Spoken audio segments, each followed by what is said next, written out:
organização do André Diante agora, o mesmo caminho que basicamente eu tenho trilhado, né? Agora ele está se formando em filosofia. Então nós temos trocado experiências e o pastor Hugo é um grande amigo nesse sentido, principalmente pelo fato de saber quem é ele como pessoa e o que ele preza pelo Evangelho.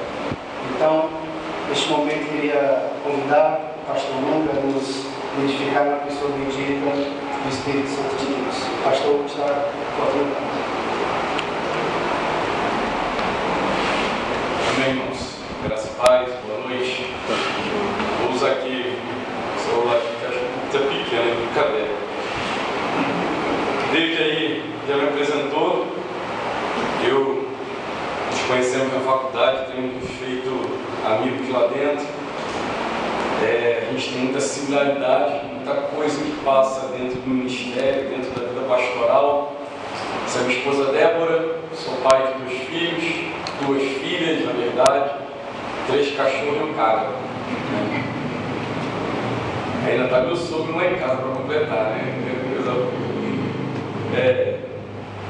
Nós temos 11 anos de ministério. A gente pastoreia a Igreja Viva de Fortaleza, a única igreja viva da cidade, a restante é tudo presbiteriana, batista, né? Enfim. Somos uma comunidade reformada, calvinista, né?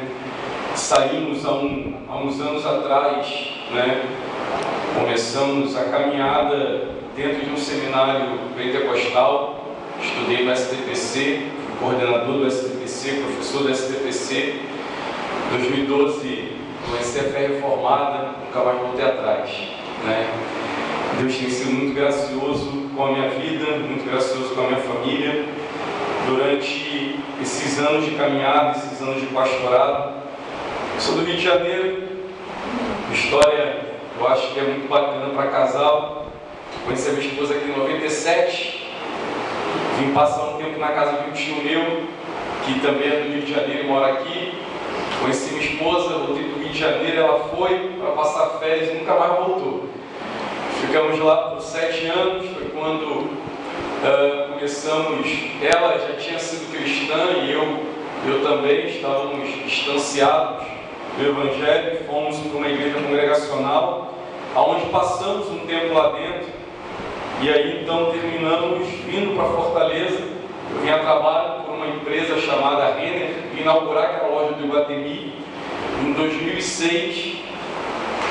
Em 2007, ainda na antiga Missão Evangélica Pentecostal do Brasil, a igreja eu fui pastor, fui chamado ao ministério, então fui pastorear em 2007, né? Então esse ano faz 11 anos que eu estou pastoreando na mesma região, né? Na verdade, eu pastorei a mesma igreja há 11 anos, né? As mesmas pessoas há 11 anos. Hoje, quando eu cheguei na igreja, a minha filha mais nova não andava, né? Não tinha nem 1 ano. Hoje já é uma moçona grande. Enfim, sem mais delongas, eu queria te convidar a abrir a Escritura. Achei legal se conhecer um pouquinho. Em Romanos, capítulo 12. Eu queria começar lendo alguns versículos aqui, acho que pelo menos 3 aqui, depois a gente parte para os demais. A partir do verso 1. Rogo-vos, pois, irmãos, pelas misericórdias de Deus, que apresenteis o vosso corpo por sacrifício vivo, santo e agradável a Deus, que é o vosso culto racional.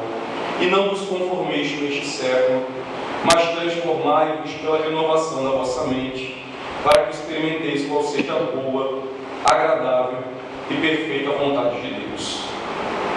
Porque pela graça que me foi dada, digo a cada um entre vós, que não pense de si mesmo, além do que convém, antes pense com moderação, segundo a medida da fé que Deus repartiu a cada um. Só até aqui por enquanto. Vamos orar? Deus, por tua graça bendita, que o Senhor possa nos visitar nessa noite com amor e misericórdia, a fim de que possamos compreender a Tua Palavra, compreender aquilo que o Senhor tem determinado as nossas vidas, ó Pai. Somos homens, mulheres aqui reunidos em torno da Tua Palavra, com o fim de sermos edificados, confrontados, exortados, consolados. Portanto, fala conosco nessa noite, Pai. Nos edifica, abre o nosso entendimento. Sinceramente, dai-nos um coração piedoso, fervoroso, que possamos ouvir, Senhor, a Tua Palavra e tomar consciência da nossa caminhada, dos nossos pecados, que são muitos, daquilo que falamos, daquilo que fazemos contra o nosso cônjuge.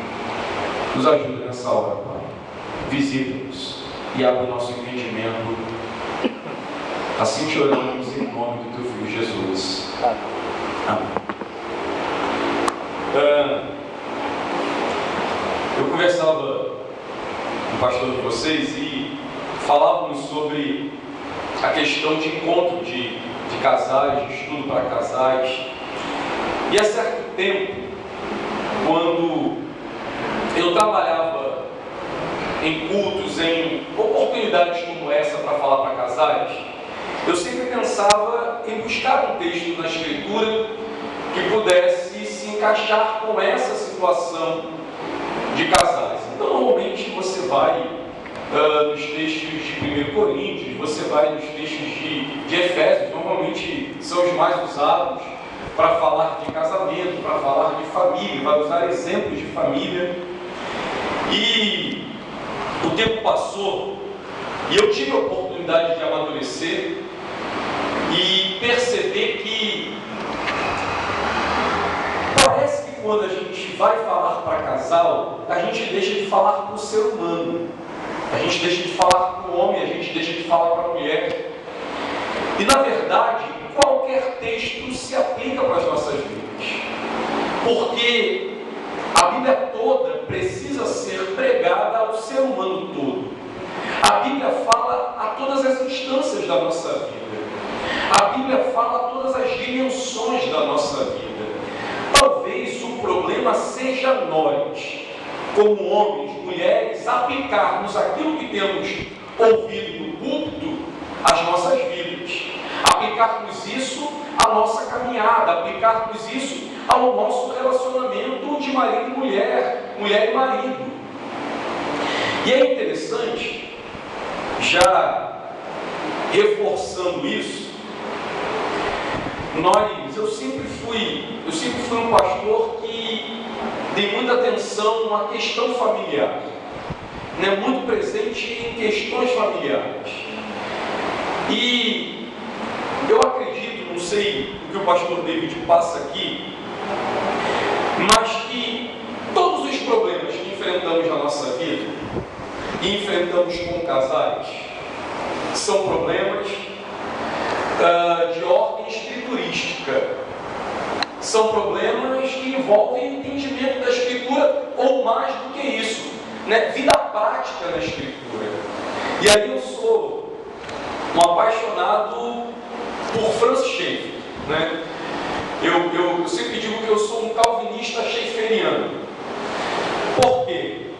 Porque para mim Francis Schaeffer, ele tem uma pegada que é a pegada do Evangelho, ele tem uma visão que é a visão do Evangelho, de que o que Cristo fez em nossas vidas tem que resultar em algo visível. O novo nascimento implica em uma vida nova.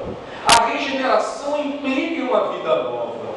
E que o que Cristo fez por nós deve trazer resultados, né, de um abandono do pecado e de um abandono do resultado que o pecado trouxe sobre a nossa vida. Deixa eu dar um exemplo, talvez se aplique bem ao cenário político. Tem algum vereador aqui? Não?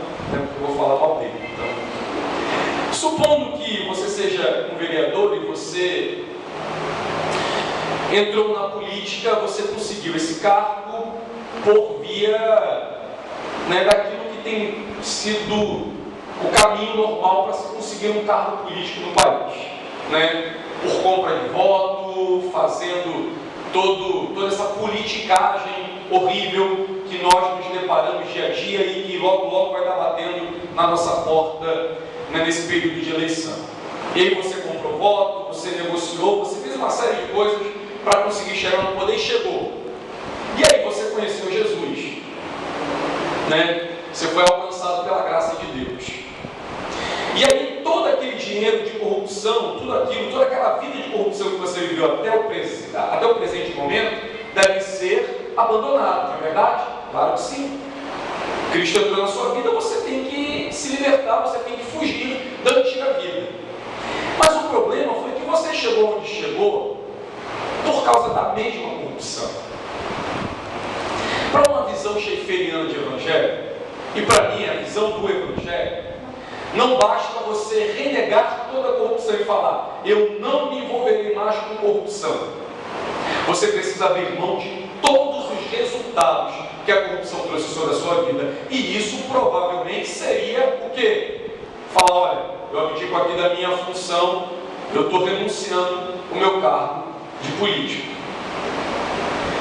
No mundo que a gente vive, irmão, na situação que a gente enfrenta, é triste encarar isso, seja entre tantas matizes de cristãs aí fora, seja entre nós reformados. A gente não vê isso com tanta facilidade. E vamos trazer isso para dentro do casamento. A gente não vê isso na nossa vida com tanta facilidade. A gente não vê isso no nosso casamento com tanta facilidade. Cristo entrou na nossa vida, mas há muitas práticas, há muitos pensamentos, há muitas atitudes na nossa vida que apontam, né, a prática, a vida de um velho homem, de uma velha mulher. Há muita coisa que fazemos, há muita coisa que praticamos, há muita coisa que falamos, que não aponta para essa nova vida que recebemos de Jesus, que não aponta para essa vida transformada, regenerada, enfim. Olho para o Evangelho e percebo e entendo que o Evangelho é para o homem todo e implica em todas as instâncias, em todas as dimensões da vida que vivemos. Eu demorei um pouquinho para perceber isso. E hoje eu já não busco mais na Escritura um texto específico para falar a casal, e sim o Evangelho, que é o que eu muito desesperadamente preciso, e acredito que você também. Pois bem, o texto dessa noite é um texto que fala sobre santificação. O capítulo 12 de Romanos, em especial, fala de santificação. Se você já leu a carta de Paulo aos Romanos, você deve ter notado que o capítulo 6 e o capítulo 8 falam de santificação. Mas o capítulo 12 não é uma complementação do que Paulo falou no capítulo 6 e 8. Na verdade, o capítulo 12 tende a manifestar a questão prática da santificação. E é o que eu acabei de falar. A vida que recebemos de Jesus, ela precisa desembocar na vida que vivemos. Ela precisa ser vivida da cama ao trabalho, do trabalho à faculdade, da faculdade a qualquer outra coisa que fazemos na vida. A vida que recebemos de Jesus, né, tem resultados práticos e imediatos. Para mim, se tem uma palavra que a gente precisa gravar, entender, é que o que recebemos de Jesus, pela sua graça, pelo seu amor, deve ter resultado imediato sobre as nossas vidas.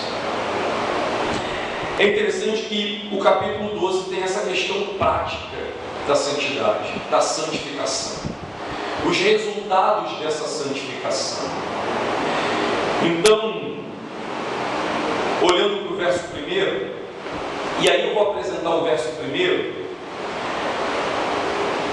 em certo sentido, de maneira mais técnica, já que o versículo 1 seria a base para aquilo que vamos ver na continuação. Então Paulo começa o versículo 1 dizendo o seguinte: rogo-vos, irmãos,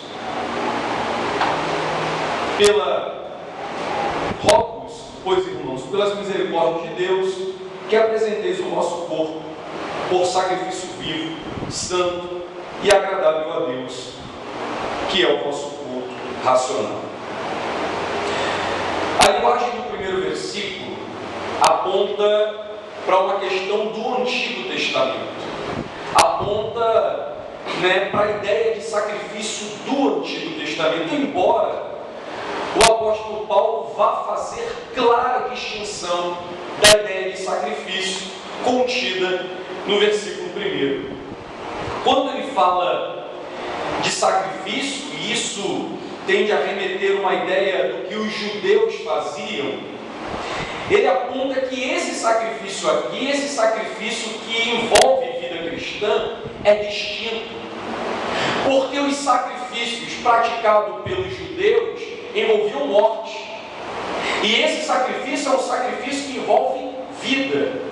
Porque quando ele nos chama, conclama, roga, convoca a nós sacrificarmos, nos apresentarmos como sacrifício, ele fala que esse sacrifício deve ser vivo e não morto. Essa palavra rogar, e em certas traduções tem um certo exortar, na verdade é um imperativo de Paulo, mas Paulo está usando isso como um certo consolo. É como que uma palavra não arbitrária, mas Paulo, olha, é uma recomendação, ou esse é o dever cristão. E qual é o dever? Que vocês, na vida de vocês, possam apresentar os vossos corpos como sacrifício vivo a Deus. E ele vai dizer que esse é o culto racional. Interessante é que Paulo não vai usar no versículo 1, por exemplo, a expressão espiritual, porque ele poderia falar, olha, esse será o vosso culto espiritual. Ele está usando a expressão racional. Do ponto de vista de Calvino, isso envolve uma ideia de que essa entrega, esse culto a Deus, não é um culto de olhos fechados, é um culto de olhos abertos. É um culto com entendimento, não é só um culto com emoção, um culto só com coração. Ou seja, esse sacrificar o próprio corpo, sacrificar as paixões, envolve entendimento. E é claro, os versículos seguintes falarão exatamente disso, sobre entendimento. Vai nos chamar a transformarmos a mente, o entendimento, renovar o entendimento. Então, o que temos no versículo 1 é um convite, é uma convocação, um consolo, que nós possamos nos apresentar ou apresentar os nossos corpos a Deus como sacrifício santo e agradável. Irmão, olhando para a vida a dois, olhando para o Evangelho,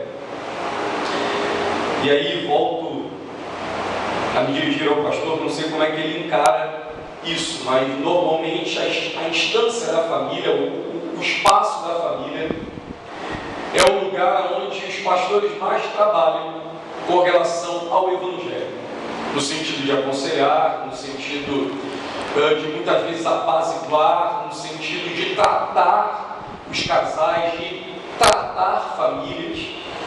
Então, normalmente, o que pregamos acerca do Evangelho deveria, em primeiro lugar, ser vivido dentro de casa. Deveria, em primeiro lugar, ser aplicado dentro de casa. E entendemos, irmãos, que se nós entramos, por exemplo, em uma relação, é impossível vivermos a dois sem que um dos dois esteja disposto a negar-se diariamente a si mesmo mais do que o outro. Talvez isso não implica que um tenha que fazer de maneira cotidiana, ou só o homem que deve negar-se a si mesmo diariamente, ou só a mulher. envolve que diariamente um ou outro deve estar abrindo mão do que quer, do que deseja, a fim de que consiga viver em paz a vida, o santo matrimônio. Não é uma caminhada fácil. Eu estou casado com a minha esposa há 15 anos. Estamos juntos há 18, vai para 19. 19 anos é mais da metade da nossa vida a gente está juntos. E tivemos momentos fabulosos, maravilhosos, inesquecíveis. Tivemos momentos que é melhor esquecer. Tivemos momentos de paz, muitos, mas também de guerra, muitos. Entramos em um matrimônio com completa inexperiência, não digo que o tenha hoje, né? Já que caminhamos, crescendo dia a dia em santificação, em conhecimento de Deus, compreendendo e buscando ser compreendido, mas a caminhada dentro de um casamento não é conto de falas. Eu odeio biografia. Quando eu leio sobre homens e mulheres dos quais o casamento não apresenta problema, dos quais a vida a dois não apresentam obstáculos, né? Como que se duas pessoas que estivessem envolvidas nesse matrimônio não tivessem afeições ou sentimentos, ou não tivessem desejos e vontades. De um querer conhecer, sei lá, Bariloche, e o outro quer conhecer as Maldivas. Um quer o lugar mais frio da terra, o outro quer o lugar mais quente. Enfim, a vida a dois é uma vida de abnegação absoluta. É impossível estarmos 1, 2, 3, 4, 5, 10, 20 anos casados, sem que esses anos de casamento não sejam anos de abnegação. E sejam abnegações do cotidiano, do que eu gosto, né? Para que seja realizado o que ela gosta, ou o que ela gosta, né? Seja abnegado para que seja realizado o que eu gosto. Seja isso contra qualquer tipo de força que tente contra as nossas vidas, a fim de que a gente se mantenha no caminho. Quando eu olho para Paulo e penso nesse rótulo, ou nesse exorto com ar de consolo, que haja esse sacrifício vivo, santo e agradável a Deus, que é o culto racional, e Paulo aponta para isso sim, aponta para uma vida de abnegação, de que os desejos ou aquilo que impera sobre a mente, sobre o corpo, seja em certo sentido mortificado, e isso de maneira racional. E ele vai enriquecer isso com o verso 2. Eu olho isso e vejo que isso se aplica claramente na vida que vivemos dentro de casa, ou fora dela, ou em qualquer outro lugar. Eu, quando mais jovem, tive algumas leituras, eu quebrei cabeça com muita coisa na minha vida, muita coisa. Eu fui jogado ao ministério com 23 anos de idade, né? E eu, quando digo que fui jogado, irmãos, eu não estou brincando, eu passei 9 anos dos meus 11 anos de pastor sem receber salário. Sabe o que é isso? Não, provavelmente não. Dos 11 anos, eu nunca tirei férias. Sabe o que é isso? Em 2006, o meu salário com o da minha esposa batia coisa de R$ 4.200. Em 2006, eu não ganho isso, ou pelo menos a metade disso hoje. Quando nós abrimos mão, a pedido da instituição da qual estávamos ligados, para ir pastorear, foi uma coisa sobre-humana. Tínhamos 2 filhas,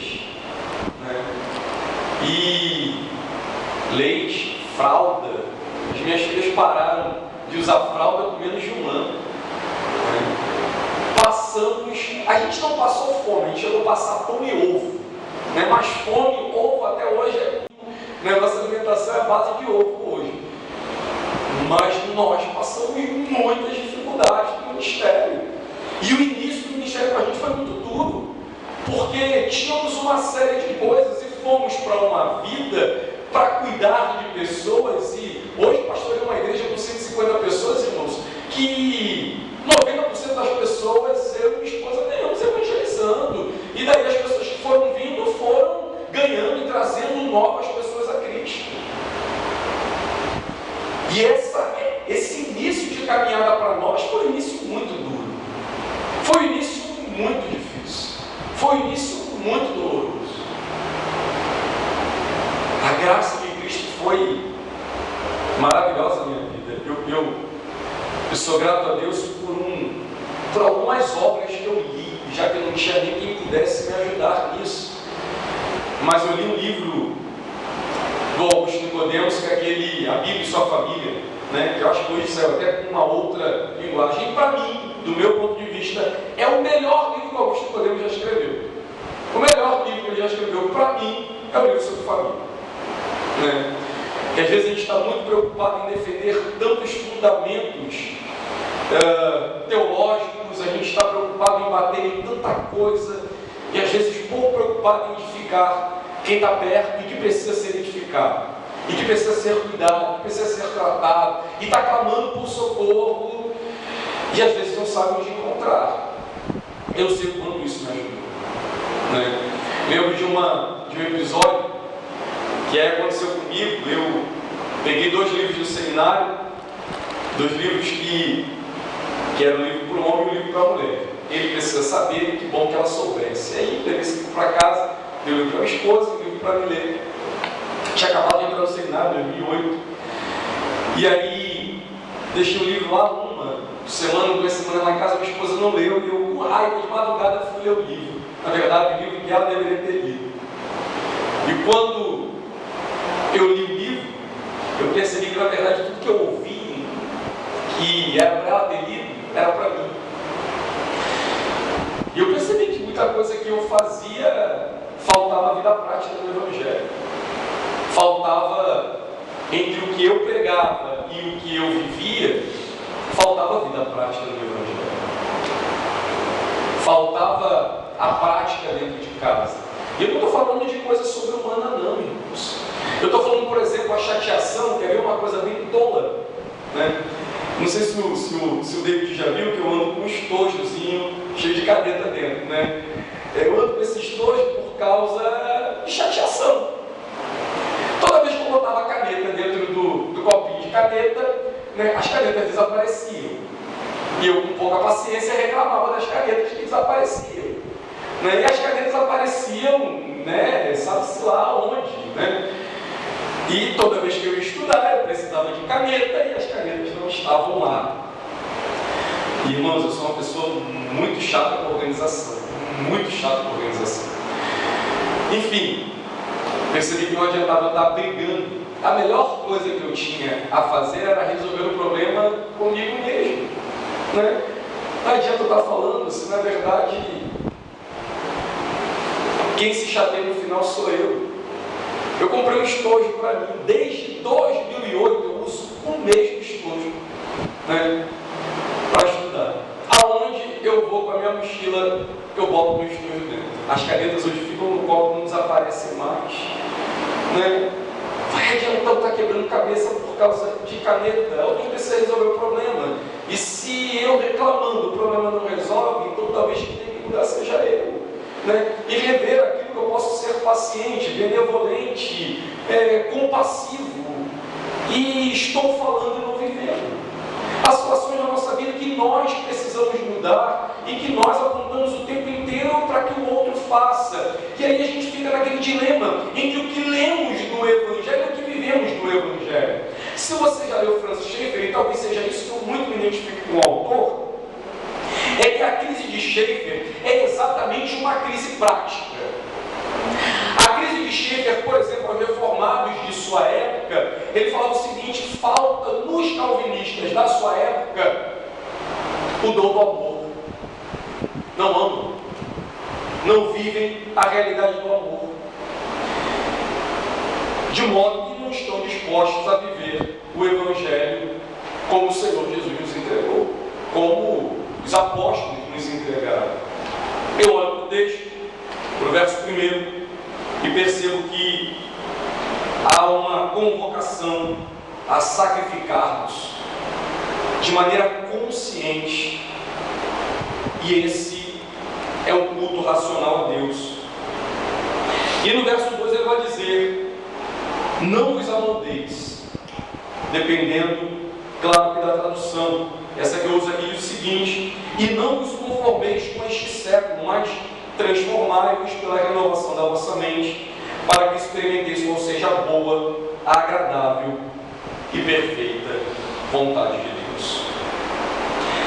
Não vos amoldeis ou não vos conformeis faz uma ligação e está em completa concordância com o apelo feito no versículo anterior, aonde temos no versículo 2 exatamente essa convocação a esse culto racional, a esse sacrifício consciente. E esse não se amoldar ou não se conformar, dependendo, claro, da tradução, você vai ter: não imitem esse mundo, não imitem esse século, né? Não andem nas diretrizes que estão sendo postas, que estão sendo colocadas diante de nós. E aí eu volto à questão dos casais. Eu, como pastor, irmão, eu luto com a graça, clamando pela graça, pedindo ao Senhor o auxílio dela em favor do Evangelho, e luto dentro da comunidade com os irmãos que pastorei, exatamente no que envolve a vida prática do Evangelho. Para vocês entenderem isso, há 4 anos nós fazemos uma conferência na igreja que vai acontecer entre agosto e setembro, que chama Conferência Viva de Espiritualidade. E esse é o quarto ano. Todos os 4 anos nós falamos sobre a mesma coisa, a vida prática do Evangelho, que essa espiritualidade aponta para a vida cotidiana, aponta para aquilo que eu sou como homem, para aquilo que eu sou como pai, para aquilo que eu sou como motorista, para aquilo que eu sou como aluno, para aquilo que eu sou como amigo, para aquilo que eu sou como funcionário ou como patrão. Que a vida do Evangelho precisa ser, aplicada e vivida no que eu vivo, fora dessas 4 paredes. E há 4 anos, não é há 4 anos que eu estou falando disso, há 4 anos nós temos uma conferência especialmente para falar disso. Mas na prática, pouca gente entende isso. Essa semana eu terminei a exposição do Evangelho de Marcos. Fazia mais de 1 ano que eu estava nos cultos de quarta-feira fazendo uma exposição do Evangelho de Marcos. E o sermão de quarta-feira falei sobre a necessidade de levar, de anunciar o Evangelho. E tem uma coisa interessante, irmãos, que a gente faz parte do nosso dia a dia. Talvez você já tenha ouvido isso, ou você já tenha falado isso. Por exemplo, quem é pai, fala assim: olha, meu filho é muito bom para mim, meu filho é obediente, meu filho é um cara que, se está na rua, ele me liga para falar onde ele está. Minha filha é ótima. O único problema dele é que ele não tem o Evangelho. Já ouviu isso? Meu marido é muito bom. A única coisa que falta para ele é o Evangelho. Se você não sabe, você está falando uma coisa que é completamente contraditória. Por que o seu filho não pode ser bom e só faltar para ele o Evangelho? Porque se ele for bom, ele não precisa do Evangelho. E se ele precisa do Evangelho, é porque ele não é bom. Vou partilhar um testemunho prático disso. Prático. Eu falei isso na quarta-feira. Hoje a gente estava fazendo uma ação comunal pela manhã e tive a oportunidade de conversar com uma pessoa que ela me falou assim, enfrentando uma luta no casamento, e ela me falou assim: pastor, eu sei, meu marido é muito bom, o problema é que só falta o Evangelho. Mas veja, o marido bom está pedindo divórcio, traindo ela, abandonando ela e fazendo escarcéu porque ele quer sair de casa e quer que ela reparta a casa que é dela. Eu falei, é duro você falar do Evangelho, as pessoas não entenderem o Evangelho. A gente vive um tempo, irmãos, onde as pessoas querem uma questão de sentir, elas querem chegar na igreja e querem sentir. Elas não estão preocupadas com aquilo que precisam fazer, com aquilo que elas precisam abdicar, aquilo que elas precisam renunciar. Elas estão indo à igreja para receber. Então elas podem estar com a vida destruída, elas podem, serem mulheres terríveis, homens terríveis, mas eles foram para a igreja, sentiram, choraram, se alegraram, pularam, vibraram, eles voltam para casa e parece que o problema está resolvido e na verdade não está. A gente fala de uma geração que está muito preocupada em sentir, que está muito preocupada em viver sensações, desfrutar de sensações, e não quer compromisso com o Evangelho, e não quer compromisso que o Evangelho requer de nós. Porque veja, quando olhamos para o texto fala que nós não devemos nos conformar com este século. E aí, irmãos, o que esse século tem nos oferecido? Quantas têm sido as influências deste século, do presente século, dentro da nossa vivência, dentro das nossas relações?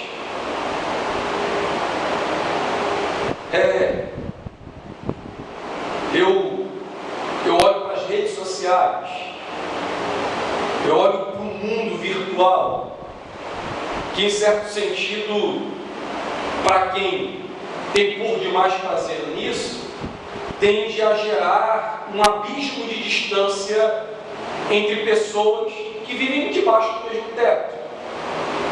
Que você não seja um dos tais que vivam isso, mas eu conheço dezenas ou talvez até centenas de pessoas que enfrentam isso.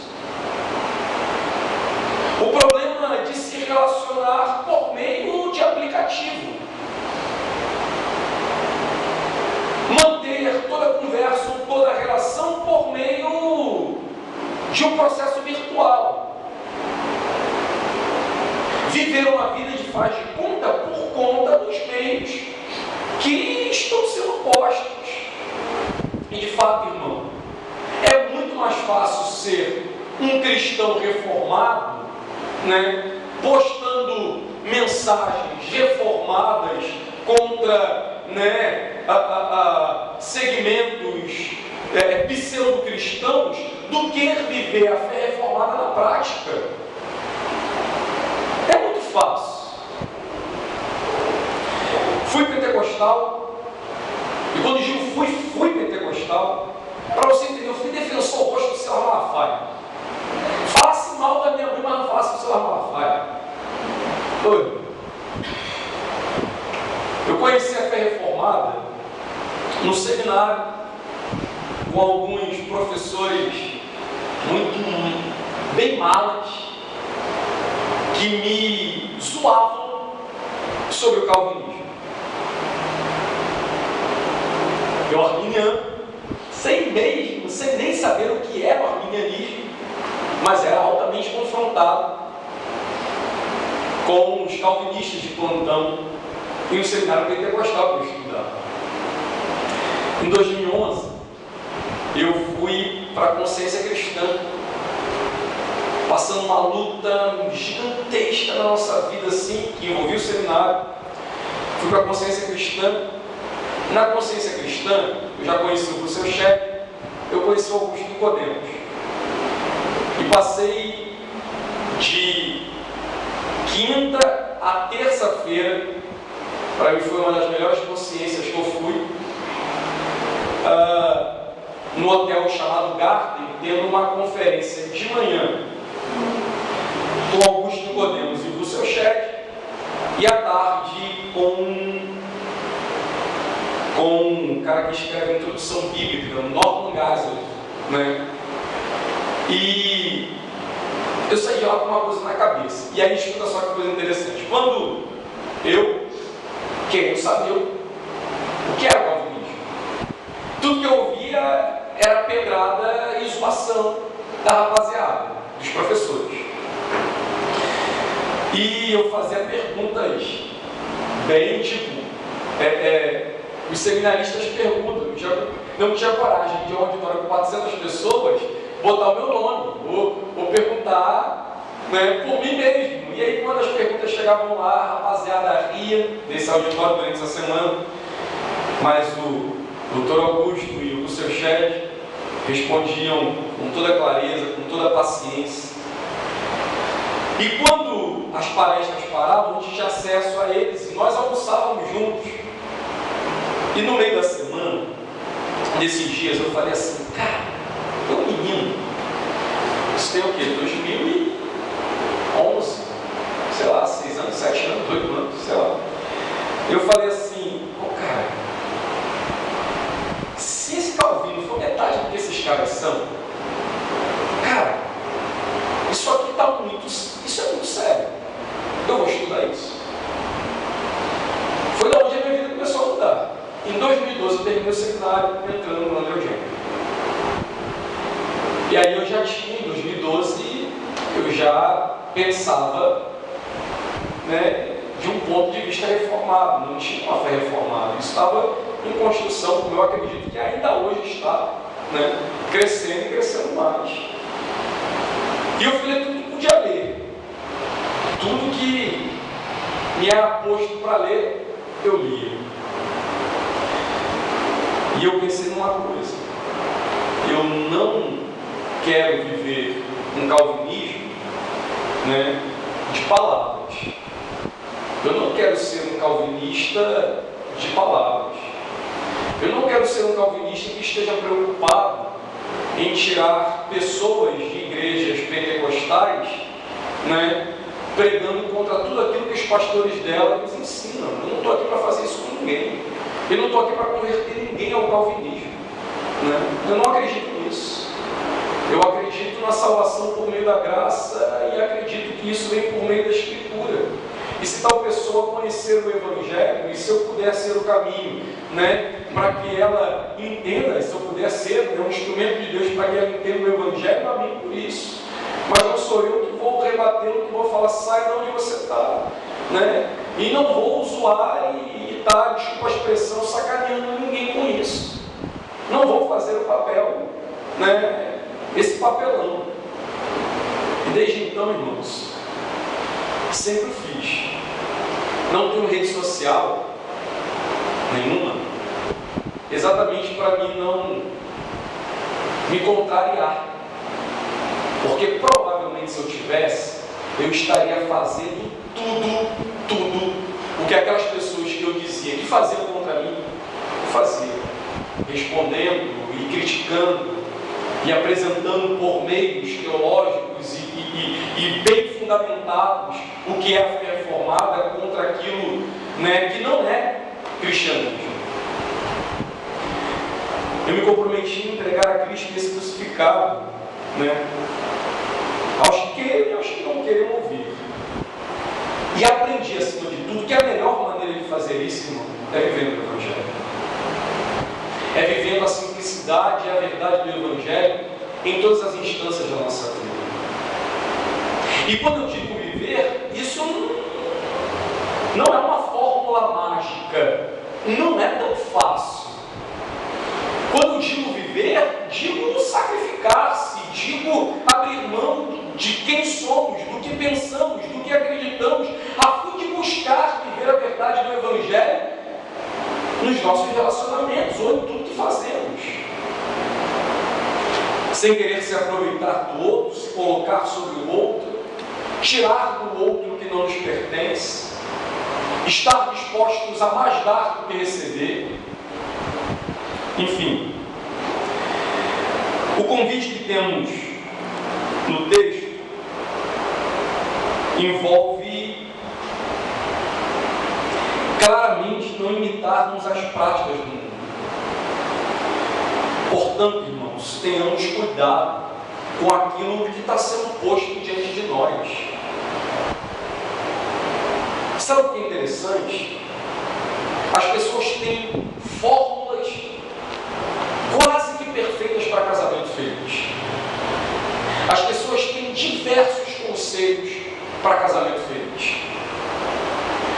Nós vivemos uma realidade que as pessoas não acreditam no poder do Evangelho. As pessoas não acreditam naquilo que está escrito na palavra, no que a palavra nos dirige. No caso que eu contei há pouco, eu entendo uma coisa, irmãos. Se como cristãos nós não entendermos a depravação total,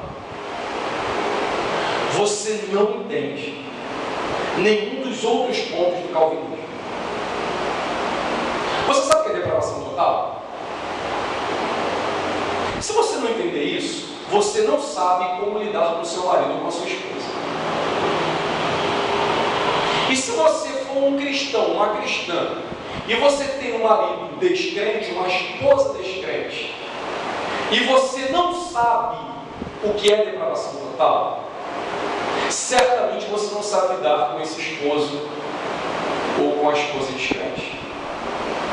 Em suma, muitos de nós nos saturamos com as relações porque nós não levamos a sério aquilo que está escrito. Não levamos a sério com quem estamos casados. Não levamos a sério que do outro lado, você, eu, nós nos casamos com pecadores, que são miseráveis, corrompidos, que são carentes da graça de Deus. E sabe o que eu acredito? Que esse convite a nos apresentarmos como sacrifício vivo, esse convite a transformar a mente, esse convite que temos de não imitarmos as práticas do mundo, deveria trazer a cada um de nós uma visão elevada do reino de Deus, uma visão elevada do mundo, diferenciada do mundo. Deveríamos saber, em suma, irmãos, com quem estamos lidando, e dessa forma sermos pacientes, benevolentes, compassivos, misericordiosos. Aquilo que, por exemplo, encontramos no Sermão da Montanha. Vou tentar aqui correr. Ele fala: transformai-vos pela renovação da vossa mente. Perceba o que falamos anteriormente.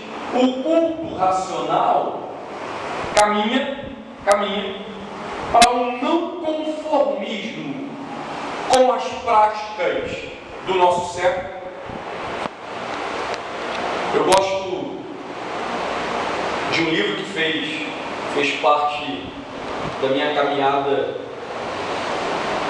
de uma leitura recente minha, que é aquele Tim Keller, da Igreja Central. E o Tim Keller tem uma proposta muito bacana naquele livro, né? Não sei quem já leu. E ele vai falar o seguinte: ele apresenta 3 eixos o eixo do Evangelho, o eixo do movimento e o eixo da cidade. Ele vai dizer o seguinte, que o Evangelho, quando ele fala do eixo da cidade, ele vai falar sobre a cultura. Ele vai falar o seguinte, olha, o Evangelho dialoga com a sociedade. Aquilo que não é contrário ao Evangelho, né, nós como cristãos, né, nos relacionamos. Por exemplo, nós usamos roupas que fazem parte da cultura que a gente está inserida. Mas nem tudo quanto faz parte da cultura que nós estamos inseridos, por exemplo, no caso de roupa, nós vestimos. Nem tudo convém para mim e para você como cristão. Ou convém? Não, tem coisa que não convém. Tem coisa que não convém comer, tem coisa que não convém beber, tem coisa que não convém fazer, tem lugar que não convém estar. Sabemos disso.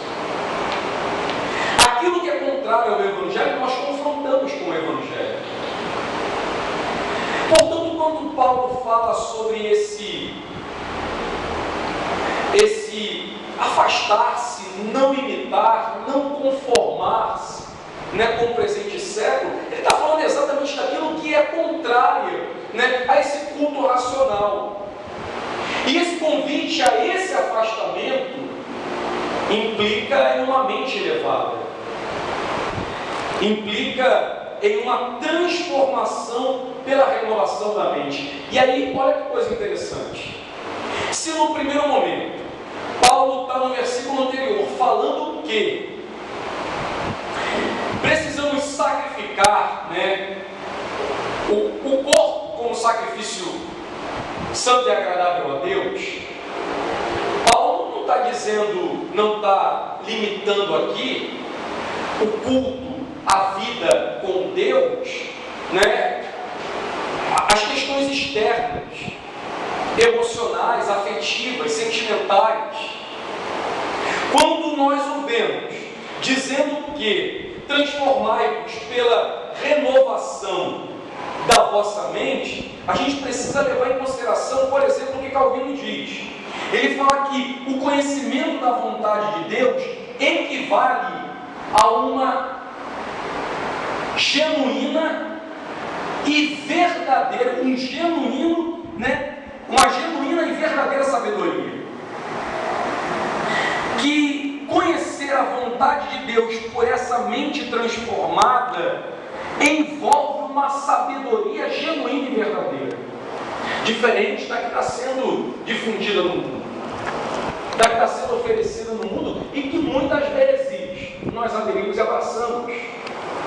Muitas práticas que nós aderimos e abraçamos e contraria a Escritura. Práticas essas e costumes esses que afetam o nosso relacionamento e a gente não está disposto a abrir mão, achando que a gente consegue, né, conciliar as duas coisas.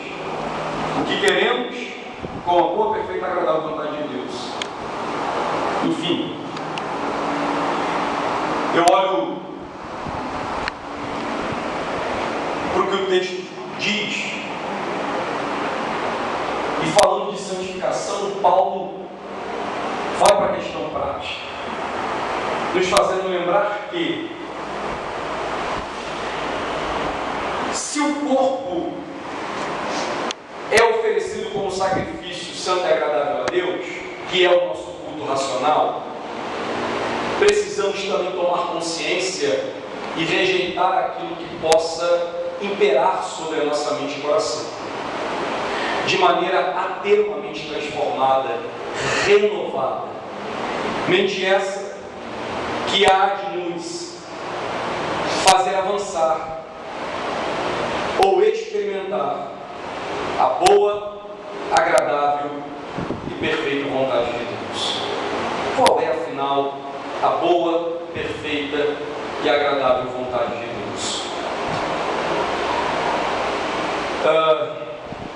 O verso 3, Paulo vai recomendar uma coisa interessante a nós casais, a nós homens, a nós que nos reunimos aqui.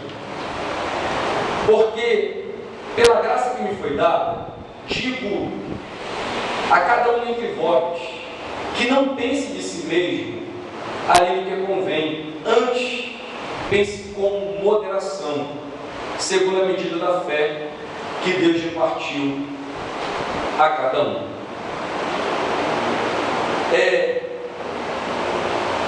Depois de ele falar do corpo como culto, da mente transformada, elevada, Paulo vai nos recomendar uma coisa: olha, tenha cuidado com o senso de superioridade, normalmente um senso que atinge-nos dentro do casamento.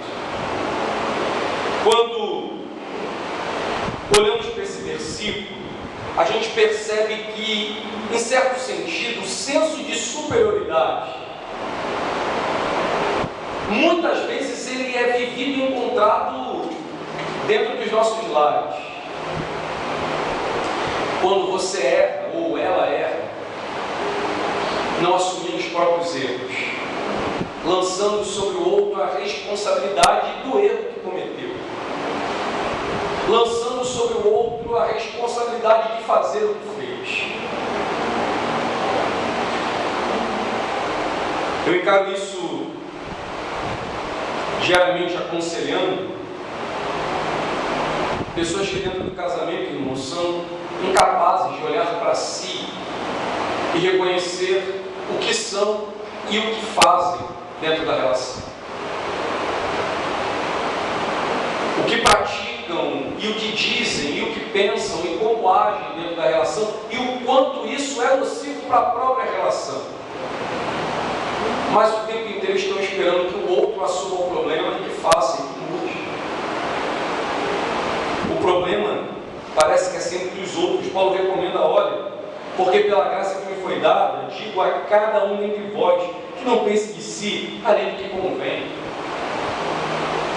Irmãos, somos pecadores. Tenhamos isso em mente. Somos carentes da graça de Deus e no nosso cotidiano nós estamos lutando contra a nossa natureza de pecado, que nos faz pensar coisas terríveis e fazer coisas terríveis e agir de maneira terrível. Tenhamos cuidado e saibamos reconhecer o que fazemos, o que falamos, o que praticamos.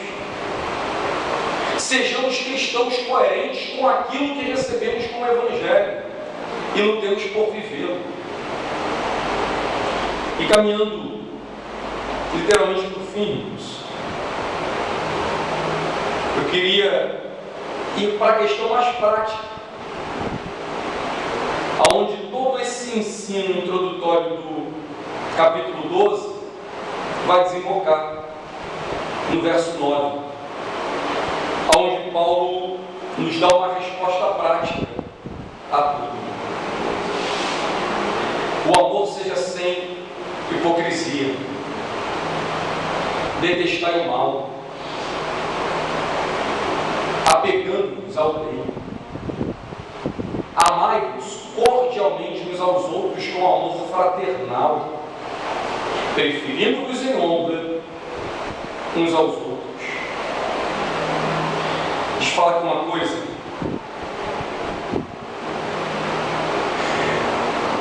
Sabe que provavelmente nós, quando casamos, é normal, dado as circunstâncias que normalmente nos envolvem, a gente deixar a amizade e exaltar o amor romântico. Enquanto que na prática do dia a dia, a amizade é de mais valia do que o amor romântico. O amor fraternal é de mais valia do que o amor romântico. Na prática, as nossas lutas e guerras não é falta de amor romântico, é falta de amor fraternal. É falta de, muitas vezes, querermos dar razão para quem não a tem. Já viu como é a nossa relação com um amigo? A gente está sempre disposto a rir com ele, a se alegrar com ele, às vezes até discutir com ele, não concordar com ele, passado. Não, você torce, sei lá, né, para o Ceará. Péssimo gosto, vai fazer o quê? Quem tem gosto pior, né? Fortaleza, sei lá, Corinthians.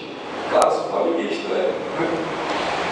E a gente vai deixar de ser amigo porque você torce diferente? Não.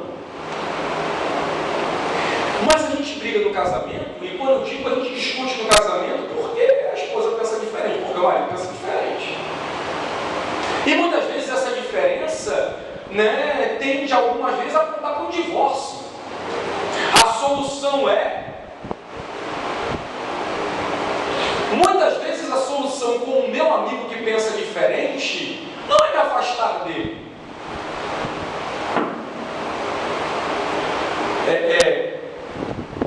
Eu treino numa academia, que eu comecei a treinar nessa academia uns 5 anos atrás, e me tornei amigo do dono da academia, que é um cristão. E esse cara é uma igreja emergente. E aí, David, eu passava uma luta gigantesca com esse cara. Gigantesca com esse cara. A gente amigo, conversávamos muito e eu tratava uma série de coisas com ele. Na verdade, pastoreando a própria vida dele, embora eu não fosse diretamente pastor dele, mas ele tinha coisas tipo videira, irmão, pelo amor de Cristo. Né? Coisas absurdas. E claro, eu com toda cautela e zelo, de não entrar em questões de discussão, porque eu sou péssimo para discutir, eu sou a pior pessoa do mundo para discutir. Eu não sirvo para discutir. Eu não discuto calvinismo com ninguém, porque, irmão, eu sempre estou certo. Eu sei disso. Eu não minha esposa aí, eu sempre estou certo. Eu sei quem eu sou. Eu sei que se eu entro numa discussão, eu sei que eu não quero perder. Eu sei disso. E se eu entro numa discussão, sabe aquela situação, né? Que se você não consegue vencê-lo pelo argumento, você ataca as ideias e xinga ele. Eu não sou de falar palavrão, mas né, você vai para o argumento ad hominem, né? E destrói logo o outro lado, para que você vença o negócio. Eu sou assim. Enfim, muitas vezes eu tive discussões com ele, com coisas que ele me perguntava, e eu respondia, e ele não concordava.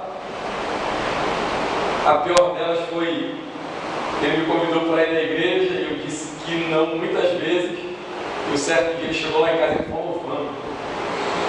Eu disse, isso não vai dar certo. Minha esposa falou, fica quieto. Eu falei,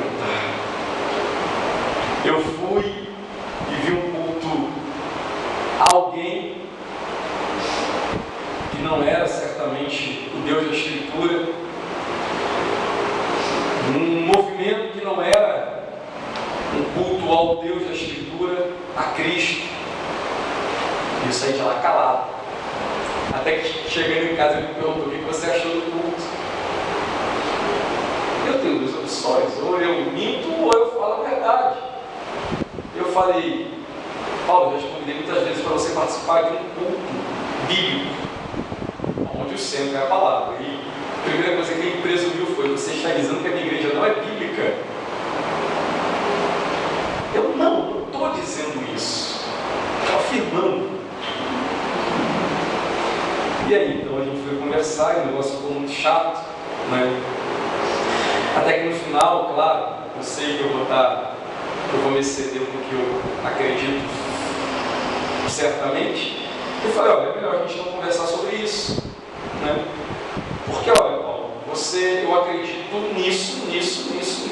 Eu acredito na Escritura nesse patamar, e é assim, né? Se você quiser, eu posso lhe ajudar. Agora, o que eu não posso é concordar com o que você acredita, né? E o que você vive. Enfim, eu não pedi separação, ou divórcio, ou dizer que eu não vou ser mais amigo do Paulo. Vamos pôr aqui as diretrizes, é o seguinte, não vamos mais discutir sobre tal coisa. Claro, isso não aconteceu, discutimos mais muitas outras vezes, né? Mas de outras maneiras, né? Coisas que envolviam seminário, porque ele é seminarista, coisas que envolviam seminário, e aquelas situações que por exemplo, o cara chegava e falava, olha, calvinismo e arminianismo é tudo farinha no mesmo saco, né? É tudo confusão, é tudo coisa inventada pelo homem, porque essas coisas fazem sentido. Não é verdade, não você fica calado, você fala, mas enfim. O que eu quero dizer é que nessa relação de amizade, você não banha o amigo. Você não quer botar esse amigo. Isso pode acontecer em sociedade. Você abre uma empresa com alguém te passou a perna, você fala, é melhor a gente rachar com a sociedade. É capaz de que se esse cara fosse seu amigo, você não racha a amizade, você racha a sociedade. Mas no casamento, irmão, se pensar diferente é o suficiente para a gente pensar em divórcio. Para a gente falar, toma o seu rumo. É provável que nós precisamos muito mais de fraternidade dentro do lar do que de romantismo. Ah, deixa eu falar uma coisa. Eu não acredito em romantismo. Eu sou péssimo para romantismo. Eu não acredito no romantismo. Eu acredito no amor. Eu acredito no amor cantado. Eu acredito no amor da escritura. Eu não acredito no amor conto de fadas. Eu não acredito no amor felizes para sempre, sem luta, sem dificuldade, sem choro, né? Sem abnegação. Então, eu falei aqui no começo, eu não acredito nisso. Não acredito no amor perfeito, não acredito na outra metade da laranja, como se isso acontecesse assim, de maneira que se encaixa e tudo dá certo. Talvez você acredite. Amém. Eu não. Não mesmo. Acredito que nos falta amor fraternal, preferido em honra ao outro. Muitas vezes a gente engole sapo por um amigo. A gente está disposto a caminhar 2 milhas por um amigo. E aí, o pastor sabe disso melhor do que qualquer um de vocês. Muitas e muitas vezes você vai bater na casa do pastor pedindo uma série de coisas que o pastor vai fazer para você e que ele não faria para a esposa. Já aconteceu isso? Você? Vamos agora lá em tal lugar, pastor? Provavelmente se a tua esposa falasse, vamos agora, você falava, vamos daqui a pouco. Talvez se seu filho pedisse uma coisa, você falava, meu filho, amanhã, papai agora não pode, papai está estudando. Ô filho, estou estudando agora, mas o irmão bate lá na porta lá. Está ocupado? Estou, mas está precisando de quê?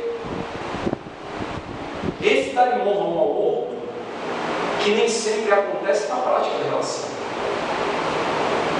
E aí vem, eu acho que você pode ler isso com zelo em casa, mas ele fala, olha, no zelo, não seja remisso, sede fervorosos de espírito, servindo ao Senhor, regozijai-vos na esperança, sede pacientes na tribulação, na oração, perseverante, compartilhai a necessidade dos santos, praticai hospitalidade, abençoai os que vos perseguem, mesmo se esse, for esposa ou marido. Então você reparou uma coisa, e eu estou finalizando mesmo, prometo, que o que a gente fala de pecado, mas nem sempre o que você faz com a sua esposa, você coloca em patamar de pecado. Nem sempre o que você, esposa, faz com o marido, você considera pecado. Tem uma série de coisas que adultério é pecado. É pecado? É pecado. Mentira é pecado, é pecado, é pecado. Homossexualidade é pecado, é pecado, é pecado. Responder grosseiramente à esposa ou ao marido é pecado?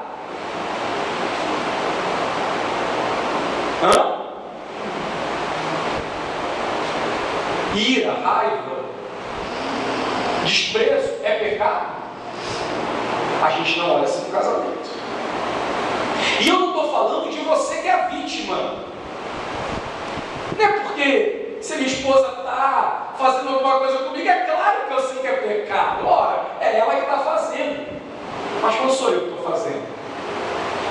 Eu estou com consciência que é pecado? Se toma. Por que não para de fazer? Se eu sei, por que eu não renuncio a isso? Se eu estou do lado da pessoa que eu prometi amar até que a morte chegue. Ou separe ela de mim ou eu. Eu acredito que esses textos se aplicam em diversas áreas da nossa vida. Mas eu acredito que se nós olharmos com carinho e com um coração devotado à Escritura para esse texto, veremos o quanto ele se aplica na nossa vida de marido. E o quanto precisamos ter uma mente, um coração transformado para lidar com essa pessoa que nos colocou ao nosso lado. Eu acredito que nossa grande tarefa evangélica, no sentido de viver o Evangelho, começa dentro de casa. E lá, claro que é mais difícil. Ela me conhece, ela sabe que eu sou. Pode não saber tudo, mas sabe muita coisa. Pode não saber de tudo que eu penso e gosto, mas sabe de muita coisa. Enfim, vale exaltar a Escritura e o Cristo da Escritura e humilharmos a nossa vida, o nosso coração ao Deus da Escritura, reconhecendo que como homens e mulheres, irmãos, precisamos reconhecer a dimensão dos nossos erros e pecados. Precisamos não nos conformar com a realidade desse século. Precisamos sacrificar-nos para viver a Cristo dentro do nosso casamento. É responsabilidade nossa, não é de outro. Se temos recebido o Evangelho, não se conforme em receber o Evangelho. Viva o Evangelho.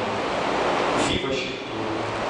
Nós não somos convocados a sermos cristãos intelectuais acima da média. Somos convocados a viver Cristo em um mundo tenebroso, em um mundo de trevas, em um mundo de casamentos, onde casamentos falidos e destruídos é normal. Deveríamos dar exemplo. Paulo mostra que a vida ética, moral, é fruto da regeneração. Precisamos viver vida justa porque fomos regenerados, vida santa porque fomos regenerados. Precisamos abnegar-nos porque fomos regenerados. Amém? Vamos orar? Curva sua cabeça. Senhor, em nome de Jesus, teu Filho, obrigado pela oportunidade que o Senhor nos dá, Pai, de refletir sobre a nossa caminhada, refletir sobre o nosso casamento, sobre a vida que escolhemos viver e ter. Reconhecemos que vida a dois não é fácil, Pai. E somos agradecidos por Tua graça, por Tua compaixão, misericórdia às nossas vidas. Mais do que isso, Pai, pedimos que o Senhor nos desperte, nos faça reconhecer quem somos, enxergar, Pai, aquilo que está errado na nossa caminhada, na nossa relação, que não tem se conformado à Sua palavra, porque infelizmente, Pai, podemos conformar uma série de áreas da nossa vida e excluirmos aquilo que é tão necessário, como que envolve a vida ao lado da esposa ou do marido. Nos ajuda, Pai, a viver a Tua palavra. Nos ajuda a cumprir, Deus, aquilo que o Senhor tem nos ordenado através dela. Nos ensina, Senhor, a ser compassivos, amorosos, a buscarmos viver relações onde há amizade, aonde doar-se um ao outro seja verdadeiro, aonde o amor seja sem fingimento, sem falsidade, aonde não haja lugar para o pecado. Nos ajuda, Deus. Diante de Ti nos colocamos como casais que carecem desesperadamente da Tua ajuda. Te oramos em nome do Teu Filho Jesus. Amém. Obrigado, Senhor.